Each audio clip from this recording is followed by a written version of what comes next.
Sure. Where do you see waste management going in our township? Are we doing enough to reduce and recycle to preserve the life of our landfill? Again, another very good question. Again, this is where we need help from the province in terms of input into what other markets can be obtained for recyclable materials.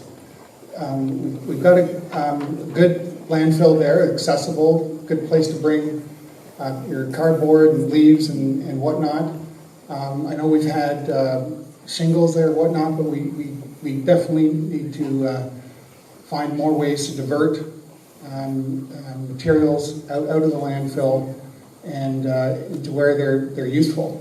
Landfills, they're basically future mines, as we deplete some of the non-renewable resources that we have.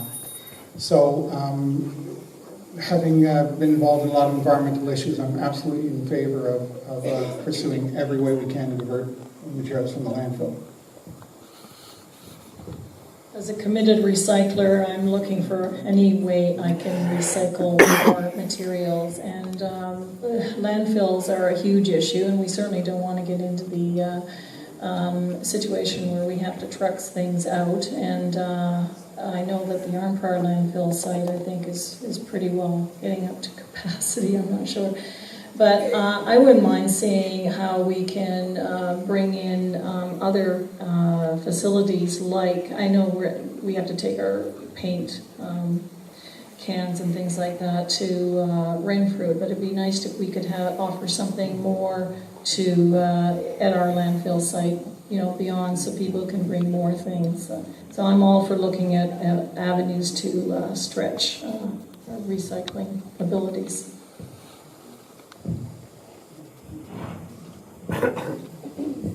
Bob Campbell? The last, I guess, I can't say 4 years, but the last four reports I got, other than the next few, but I won't, well, that's 2015. The dump in McNabb Braeside is in compliance for the last 4 years. The 4 reports we got.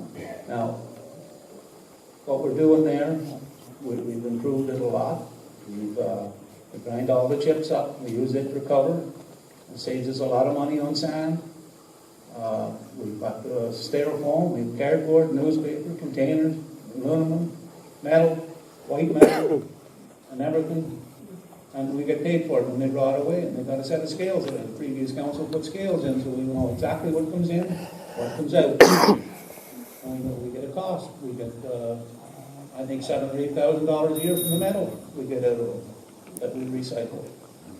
We can, we were up at Barton a while ago. They're doing is hard plastics. They got bins for them. They some outfit out of Montreal is going to take all their. One more little bit there.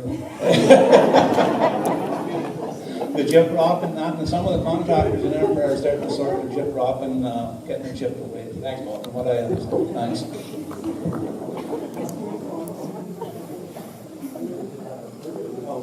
Dude, that one's I still get over. You want me to do that again, Frank? No, we have to do everything we can to sustain our dump. You look what Ottawa's doing down there in the Mountain Air building. Look at all sorts of ways to reduce, reuse, recycle. Moving the smarter technology. I've got, like my own business, I can put up 1,500 square foot house and have it so that the waste out of that house will fit in one trailer, one trip to the dump. So everything is reduced, reused, you order what you need and go that route. So we have to do whatever we can to maintain our dump, look at new ways of diverting more material away, and again, make our resources last as long as we can. Scott Brum? The biggest thing is recycle and reuse. The more we divert, the longer our dump's going to last.